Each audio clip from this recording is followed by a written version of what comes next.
নবনীরদ নিন্দিত কান্তিধারম রস সাগর নাগর ভূপবরং।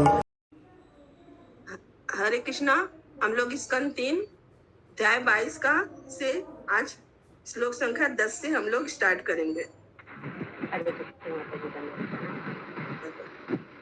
यदा तु भवतः शील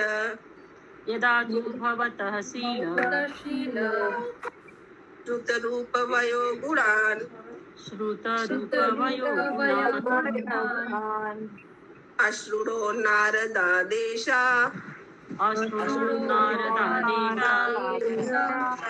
त्वया स्वीकृत निश्चया।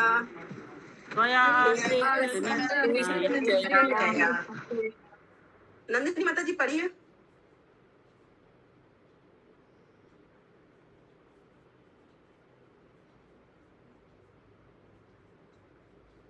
सुषमा माता जी आप पढ़िए। हरे कृष्ण। जब से इसने श्री नारद जी से आपके उत्तम चरित्र, विद्या, रूप, वय, आयु तथा अन्य गुणों के विषय में सुना है, तब से यह अपना मन आप में स्थिर कर चुकी है। तात्पर्य: देवहूति ने न तो स्वतः श्री कर्दम मुनि को देखा था और न उसे उनके शील या गुण के विषय में कोई व्यक्तिगत अनुभव था, क्योंकि ऐसा कोई सामाजिक समागम न था जिससे उसे ऐसी जानकारी प्राप्त हो सकती। किंतु उसने श्री नारद मुनि से श्री कर्दम मुनि के संबंध में सुन रखा था। किसी परम ज्ञानी से सुनना व्यक्तिगत जानकारी प्राप्त करने से कहीं अधिक श्रेष्ठ है। उसने श्री नारद मुनि से सुना था कि श्री कर्दम मुनि उसके पति होने के योग्य हैं। अतः उसने अपने मन में निश्चय कर लिया था कि वह उन्हीं से विवाह करेगी।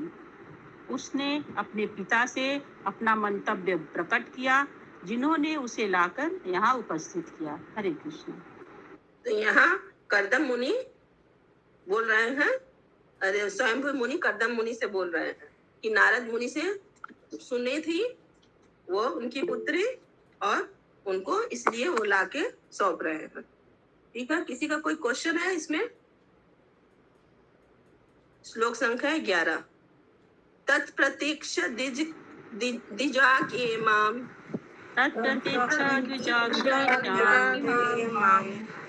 श्रद्धया उपरह्यतां मया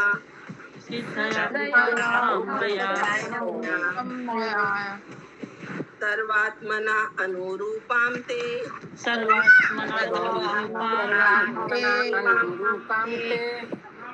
गृहमेधेषु कर्मसु।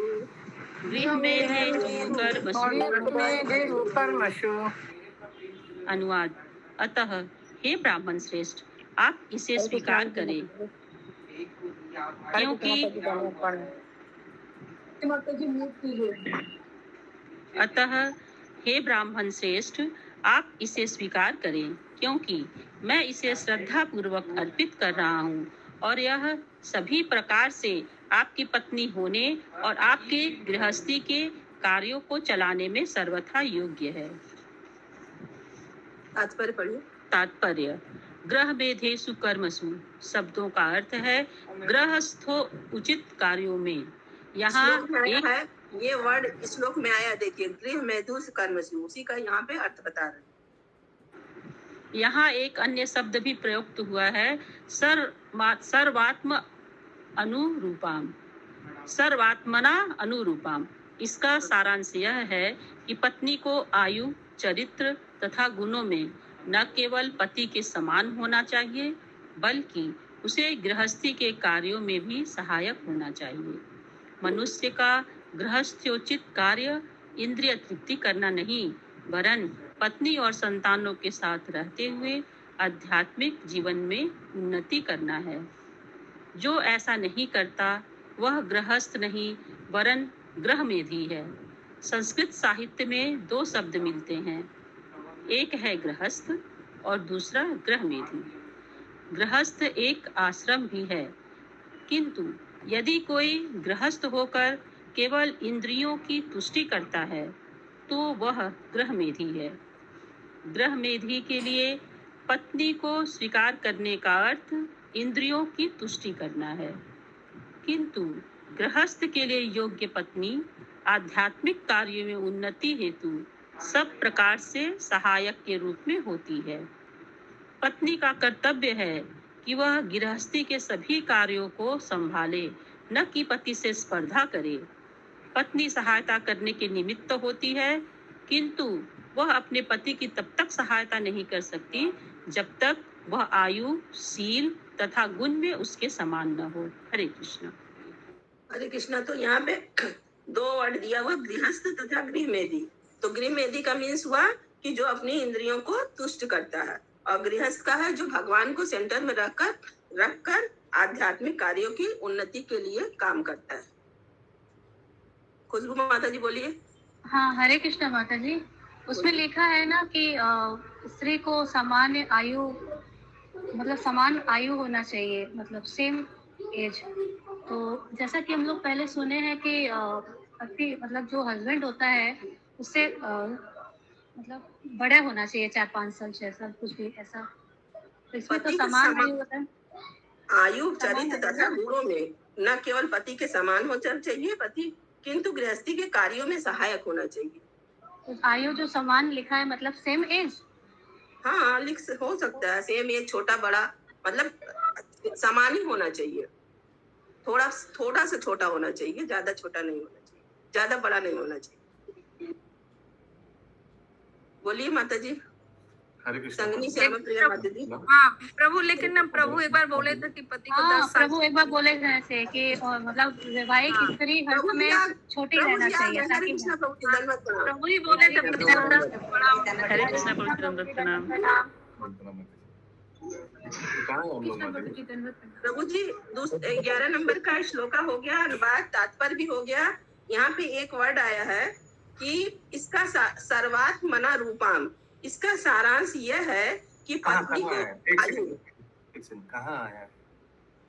11 नंबर श्लोका का तात्पर्य, तात्पर्य में कहाँ आया है? ये दूसरा लाइन है, सर्वात मना रूपाम, एक वर्ड आया है। ओके। उसी में जो लिखा है, इसका सारांश है कि पत्नी को आयु, चरित्र तथा गुणों में न केवल पति के समान होना चाहिए, किंतु गृहस्थी के कार्यों में भी सहायक होना चाहिए। The purport is that a wife should not only be equal to her husband in age, character and qualities, but must be helpful to him in his household duties. Age. तो एज को लेके क्या है इतना? प्रभु आपने एक बार class में बोला था ना, हर समय पत्नी को पति से कम आयु रहना चाहिए था। मैंने This I have सुना read था। in scriptures, yeah, because women grow old faster compared to men. प्रभु आप एक बार बोले थे 10 साल बड़ा होना चाहिए क्योंकि वो पति लोग को अनुभव रहता है। ऐसा नहीं है ये 10 साल बढ़ाना चाहिए कहीं नहीं, but usually women should be younger compared to male because they grow older. The body is made in such a way by Krishna. लेकिन यहाँ तो बता जा रहा है ना, यहाँ तो सेम एज बताया जा रहा है। Absolutely. हरे कृष्णा। Yes. सेम एज का मतलब है प्रभु जी सेम एज ग्रुप, मतलब जो पीछे में प्रथा चल रही थी कि जो मेल है वो 60-70s में है और जो फीमेल है वो 16-20 में है, वो चीज का डिफरेंसेस नहीं होना चाहिए, उतना बड़ा डिफरेंस नहीं होना चाहिए। That is what is meant by same age. The wife should not only be equal to her husband in age, equal to her husband in age. पूरा परपोर्ट हो गया क्या इसका? यस प्रभु जी। Yes. और कोई किसी का कोई व्यूज, स्पेशल अशोक प्रभु आशीष का व्यू प्रभु के की लिए बात मैं वेट कर सही रहा है हूँ। प्रभु, आशीष प्रभु सही बोल रहा है। मतलब डिफरेंस मतलब लगभग होना चाहिए, बहुत ज्यादा नहीं, जो 80 नहीं होना चाहिए। Yes. और किसी का कोई views? Ashok Mishra Prabhu, how come you are quiet? Okay okay. Hare Krishna Prabhu ji. Yes, Hare Krishna. Prabhu ji, बड़े में क्या केवल लड़के ही बड़े होने चाहिए कि लड़की भी बड़ी हो सकती है? आई डोंट नो, मैं जो दूसरा परपोर्ट कर रहा हूँ that women are supposed to be younger compared to male. ये बायोलॉजिकल रीजन ये दिया था, I don't remember the bibliography कहाँ से, बट कि women grow older compared to men. I mean, this is obvious also. या फिर अगर 50 इयर्स का एक कोई वुमेन को देखेंगे या 50 इयर्स का कोई मैन को कोई मेल को देखेंगे तो ऑब्वियसली पता चल जाता है वो the body structure is made in such a way. इसमें किसी का कुछ ऐसा नहीं कि we are superior and inferior, ऐसा नहीं है, बट द कृष्णा भगवान ने जैसे बनाया वो है। एनीवेज अगला श्लोक करें। कहाँ तक, कितना नंबर श्लोक तक है आज? ये नहीं पता प्रभु जी, ये नहीं पता है। हरे कृष्णा। क्योंकि भारती माता जी है नहीं आज। ओके ओके, एक सेकंड मैं देख के बता दे रहा हूँ, मैसेज मिलता है।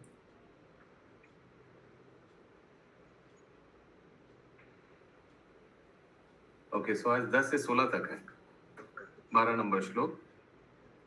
उद्यतस्य हि कामस्य उद्यतस्य हि कामस्य प्रतिवादो न शक्यते प्रतिवादो न शक्यते अपि निर्मुक्त संगस्य अपि निर्मुक्तस्य कामरक्तस्य किं पुनः। कामरक्तस्य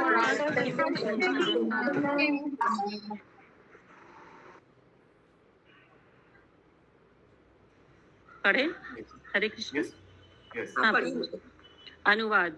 स्वतः प्राप्त होने वाली भेंट का निरादर नितांत विरक्त पुरुष के लिए भी प्रशंसनीय नहीं है, फिर विषयासक्त के लिए तो कहना ही क्या है। To deny an offering that has come of itself is not commendable even for one absolutely free from all attachment, much less one attachment. Sensual pleasure.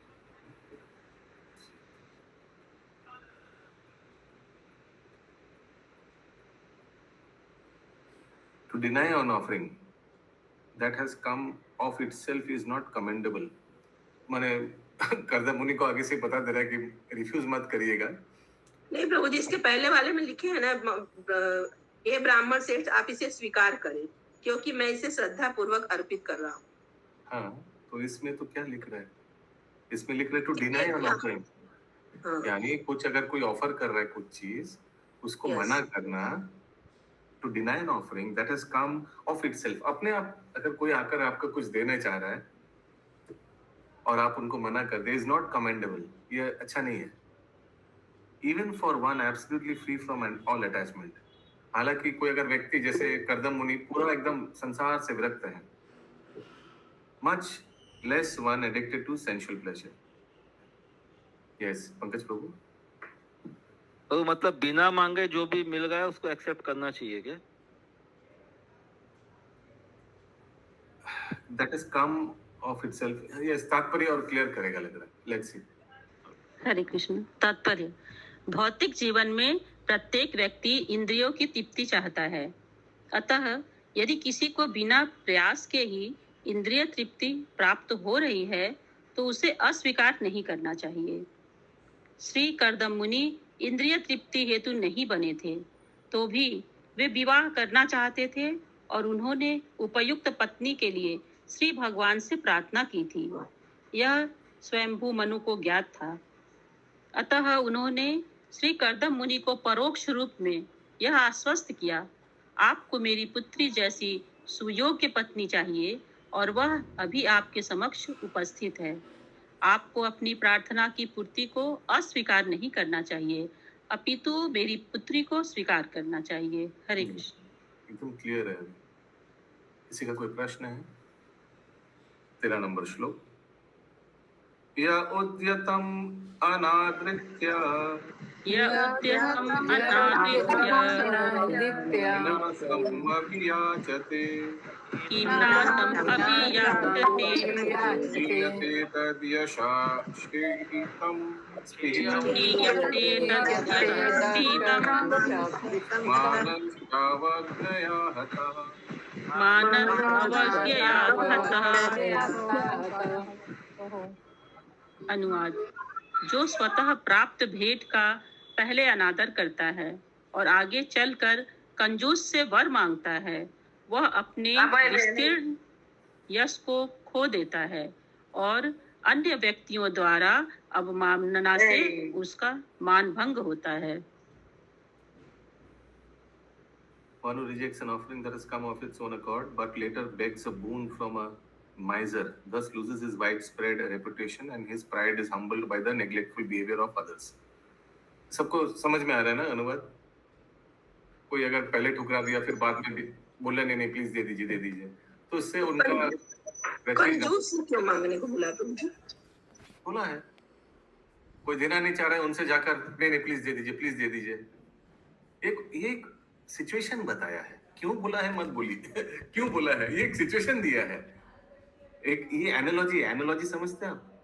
ये एक एग्जांपल है एक चीज को, एक सिद्धांत को समझाने के लिए। अब ये मत पूछे कि इस एनालॉजी क्यों दिया है, सिद्धांत को समझाने के लिए कि अगर सोचिए पहले ऐसे ही आ रहा था और आपने ठुकरा दिया और बाद में उसी चीज के लिए जाकर ऐसे व्यक्ति से मांग रहे जो बहुत कंजूस है, हाँ तो उससे क्या होगा, अपना ही आम भाषा में इज्जत का फलूदा होगा, है ना, ऐसे कुछ। क्या तात्पर्य वैदिक विवाह की सामान्य विधि में पिता अपनी कन्या उपयुक्त वर को सुपुर्द करता है। यही अत्यंत सम्मानीय विवाह है। वर को कन्या के पिता के यहाँ जाकर विवाह की याचना करने नहीं जाना चाहिए, इससे उसके सम्मान को धक्का लगता है।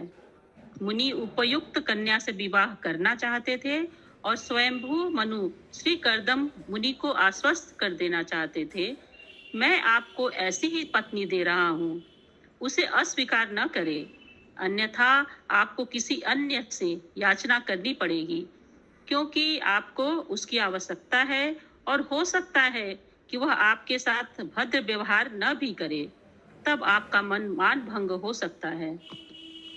इस घटना की दूसरी विशेषता यह है कि स्वयंभू मनु सम्राट होकर भी अपनी योग्य कन्या एक निर्धन ब्राह्मण को भेंट करने गए थे। श्री कर्दम मुनि के पास कोई आर्थिक संपत्ति न थी, वे जंगल में कुटिया बनाकर रह रहे थे, किंतु वे सुसंस्कृत थे। अतः किसी व्यक्ति को अपनी कन्या प्रदान करते समय संपत्ति या अन्य सांसारिक बातों पर ध्यान न देकर संस्कृति तथा गुण को प्राथमिकता प्रदान की जाती है। हरे कृष्ण। हरे कृष्ण। क्योंकि अगर अर्थनैतिक अवस्था ठीक भी ना हो, क्योंकि ये कोई गारंटी नहीं है लाइफ में कि अगर किसी का अर्थनैतिक अवस्था फाइनेंशियल कंडीशन अगर ठीक भी नहीं है तो कोई बात नहीं, लेकिन अगर किसी का बिहेवियर कैरेक्टर वो अगर ठीक नहीं है वो कभी इम्प्रूव नहीं हो पाएगा। क्योंकि फाइनेंशियल कंडीशन ऐसे भी आप लोग भी अपने जीवन से देखे होंगे, बहुत लोग फाइनेंशियल कंडीशंस क्या था अचानक क्या हो गया, है ना, ये अपने हाथ में नहीं है। यस पंकज नेत्र राजेश प्रभु। हरे कृष्ण प्रभु, इसके ऊपर वाले पैराग्राफ में लास्ट लाइन में आया है क्योंकि आपको उसकी आवश्यकता है और हो सकता है वो आपके साथ भद्र व्यवहार न करे, तो ऐसा क्यों हो रहा है, बोल रहा है कि भद्र व्यवहार क्यों न करे? हाँ, जो सेकंड टाइम जो आपको आप सोचिए यहाँ ये ऑफर आप ठुकरा दिया, ठीक है, अच्छा, ये ऑफर आप दोबारा लेने गया तो फिर वो आपको रिजेक्ट भी या मतलब इंडिफरेंटली भी बोल सकते हैं। यहाँ तो आपको सब व्यवहार से प्लीज टेक, वापस घर में आकर आपको होम डिलीवरी दिया जा रहा है, it's like that you know. But अगर आप इसको रिजेक्ट कर दिया तो आपको तो आवश्यकता है, ऐसा नहीं कि you don't need, but next time जब आप किसी के पास जाएंगे वो अगर दुर्व्यवहार कर दिया तो यस संगिनी श्याम माता जी। यस मैं मम्मी पापा सुन रहे हैं भागवतम, मैं पापा क्वेश्चन कर रहे हैं कि लड़की का शादी करते समय नहीं देखना चाहिए क्या, मतलब कि लड़की मतलब बहू लाना है तो देखना चाहिए कि नहीं? सब ये अभी यहाँ तो बता रहे कि पुत्र का क्या गुण देखना चाहिए, हस्बैंड का क्या गुण देखना चाहिए, वो उसके बारे में यहाँ चर्चा हो रहा है। तो इसका मतलब ये नहीं कि कन्या का गुण नहीं देखना चाहिए। Okay, now this is the focus because Kardam मुनि एकदम निर्धन थे, स्वयंभू मनु, कैन यू इमेजिन कहाँ किनके साथ विवाह हो रहा है? स्वयंभू Manu administrator of an entire ब्रह्मांड का एडमिनिस्ट्रेटर है, उनका विवाह, उनका कन्या का विवाह हो रहा है एक योगी से जो साधु है, एकदम कुछ नहीं है, समथिंग लाइक दैट। सो इसीलिए उस प्रसंग में श्रील प्रभुपाद बता रहे हैं कि जो पात्र हैं उनका बिहेवियरल गुण ये सब देखना चाहिए, एट्रीब्यूट्स देखना चाहिए, फाइनेंशियल एट्रीब्यूट्स नहीं देखना चाहिए। इसका मतलब ये नहीं कि कन्या का गुण नहीं देखना चाहिए, ऐसा नहीं है, opposite is not that true. Yes Pankaj नेत्र राजेश प्रभु। हरे कृष्ण प्रभु, पिछले पैराग्राफ में पहले ही आ चुका है कि कन्या गुणवती है, उसका ऑलरेडी ये डिस्क्रिप्शन आ चुका है। हाँ, from father father side, yes, father side. Perfect match है, वो पहले ही वो ये डिक्लेयर कर दिया। सो हम लोग बहुत खुश है कि संगनी शाह पे माता जी का माताजी और पिताजी ज्वाइन किया है। उनके लिए हम लोग एक बार हरि बोल बोलेंगे सब एक साथ। हरि बोल, हरि बोल, हरि बोल, हरि बोल, हरि बोल, हरि बोल। माता जी और प्रभु जी को फ्रॉम अकबरपुर धाम, वहाँ भी इस्कॉन का एक सेंटर खुला है पास में। माता जी से पता चला।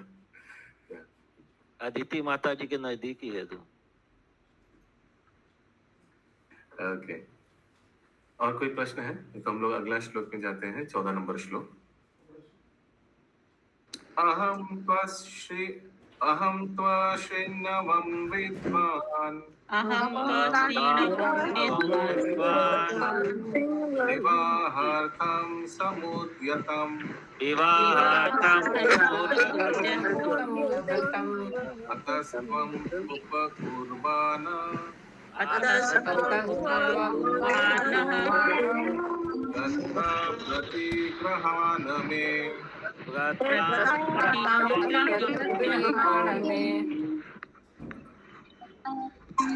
अनुवाद। स्वयंभू मनु ने आगे कहा, हे विद्वान, मैंने सुना है कि आप विवाह के इच्छुक हैं। कृपया मेरे द्वारा दान में दी जाने वाली अर्पित कन्या को स्वीकार करें, क्योंकि आपने आजीवन ब्रह्मचर्य का व्रत नहीं ले रखा है।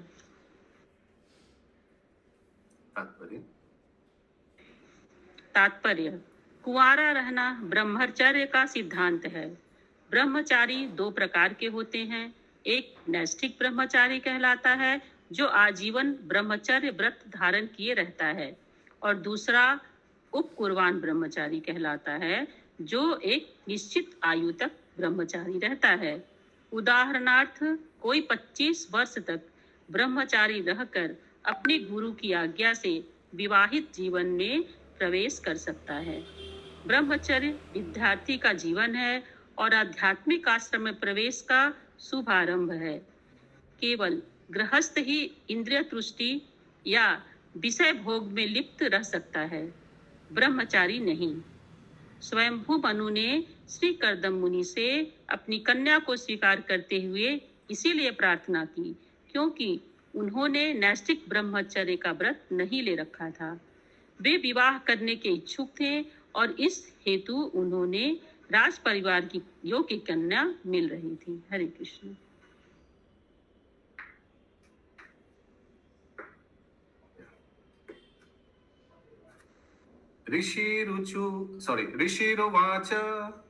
ऋषिरुवाच माघम् उद्बोधु कामो अहम्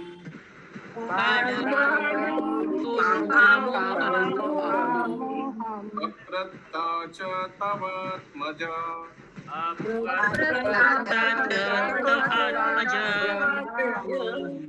आवयोरनुरूपो आस्व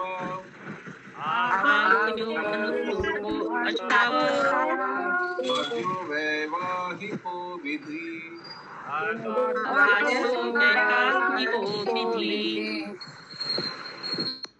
अनुवाद।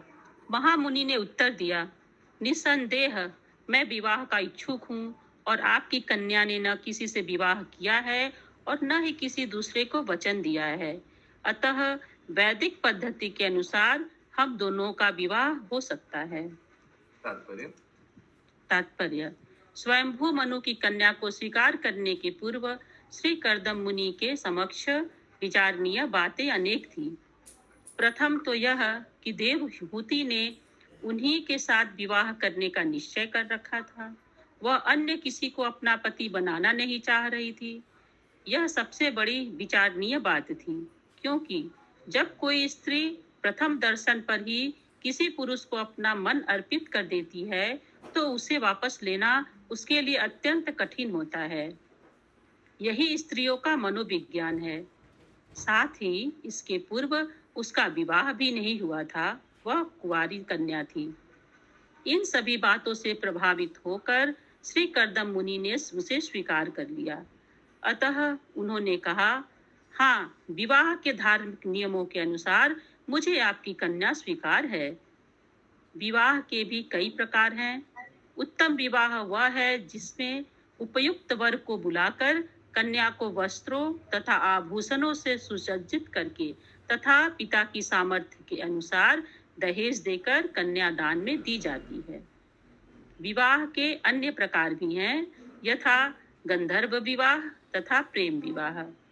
इन्हें भी विवाह माना जाता है। यदि कोई कन्या बलपूर्वक हर ली जाती है और आगे चलकर वह पत्नी रूप में स्वीकार कर ली जाती है, उसे भी विवाह मानते हैं। किंतु श्री कर्दम मुनि ने विवाह की उत्तम प्रणाली स्वीकार की, क्योंकि कन्या का पिता चाह रहा था और वह कन्या भी योग्य थी। उसने किसी अन्य के साथ प्रेम नहीं किया था। श्री कर्दम मुनि इन सभी बातों से प्रभावित होकर स्वयंभू मनु की कन्या को ग्रहण करने हेतु राजी हुए। हरे कृष्ण। हरे कृष्ण। हरे कृष्ण प्रभु जी, गंधर्व विवाह कैसा होता है? डोंट नो, मालूम नहीं। So this is also one of the very important reason why earlier वैदिक प्रथा में चाइल्ड मैरिज होता था। ओके, मैं अजय कृष्ण प्रभु का ये लेक्चर सुना था इसी श्लोक के ऊपर बहुत साल आगे। So that is why child marriage, you know, because विदेश में specially modern concept child marriage का बहुत लोग अपोज करता है। और सो शास्त्र क्या बताता है चाइल्ड मैरिज क्यों होना चाहिए? इस अनुवाद के तात्पर्य के अनुसार क्यों होना चाहिए? Because it is the nature of a woman, once she has given her heart to somebody, अगर वो विवाह नहीं होता, she cannot give her heart to anybody else for the rest of her life. This is the way, again, Krishna has made us. Okay? Yes, Sumana Gaurangi माता जी। प्रभु, आपने जो प्रश्न किया था उसी का उत्तर दे रही थी। अच्छा, हाँ, वही है।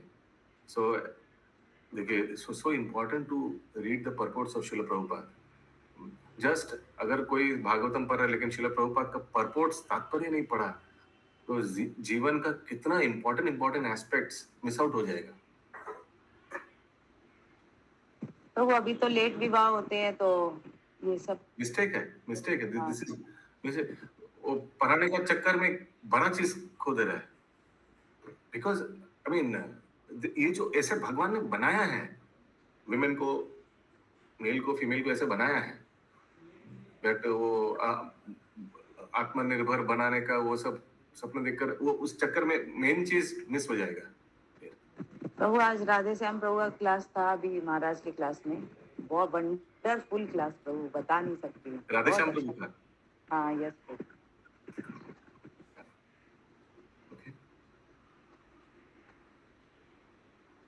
किसी का कोई प्रश्न है? नहीं तो आज का अंतिम श्लोक 16 नंबर। हरे कृष्ण प्रभु। हरे कृष्ण। प्रभु, केशवी करुणाईश्वर।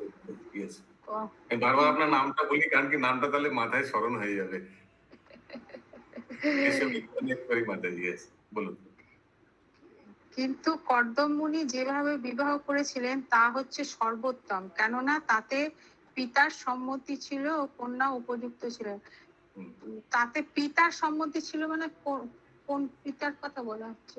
পিতা তো স্বয়ম্ভু মনুর কথা বলা হয়েছে। আচ্ছা, তিনি নিজে তার কন্যা, চার প্রকারের বিবাহের ব্যাপার এখানে বলা হয়েছে। একটা হচ্ছে যেটা পিতা সবার সম্মতি নিয়ে কন্যাকে দান করতে এসেছে এখানে। This is case number 1। Case number 2 गंधर्व विवाह। केस नंबर 3 प्रेम विवाह। केस नंबर 4 बलपूर्वक विवाह, है ना, ये भी दिया हुआ है। तो चार में से प्रभुपाद जी बताते हैं ये जो अभी चल रहा है वो श्रेष्ठ है। This is the ideal situation, पिता कन्या को लेकर आकर कोई उपयुक्त पात्र से विवाह करवा रहा है। This is the best. আচ্ছা আচ্ছা, মানে ওই দেবাহুতির পিতার কথা বলা হয়েছে এখানে। स्वयंभू मनु। यस, ঠিক আছে। हरे कृष्ण। 16 नंबर श्लोक। तामस भूया नरदेवते अस्या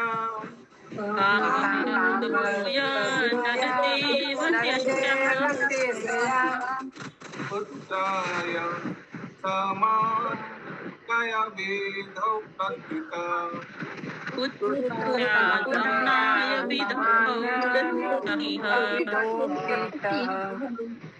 एव तीर्थानयं नाद्रियेत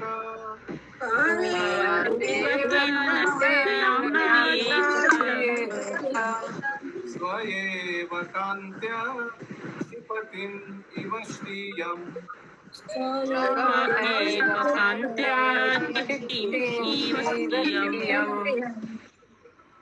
अनुवाद। आप अपनी पुत्री की वेदों द्वारा स्वीकृत वैवाहिक इच्छा की पूर्ति करें। उसका हाथ कौन नहीं ग्रहण करना चाहेगा। वह इतनी सुंदर है कि उसकी शारीरिक कांति ही उसके आभूषणों की सुंदरता को मात कर रही है।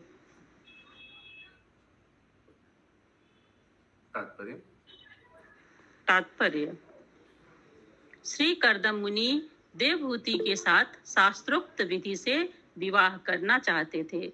वेदोक्त विधान के अनुसार सर्वोत्तम विधि यह है कि दुल्हन के घर दूल्हे को आमंत्रित करके कन्यादान किया जाए और साथ में आभूषण, स्वर्ण, साज सामान तथा अन्य गृहस्थी की वस्तुएं दहेज रूप में दी जाए। हरे कृष्ण। यस, अशोक प्रभु। ये अनुवाद किसने कहा प्रभु? अनुवाद किसने किया? ये कर्दम मुनि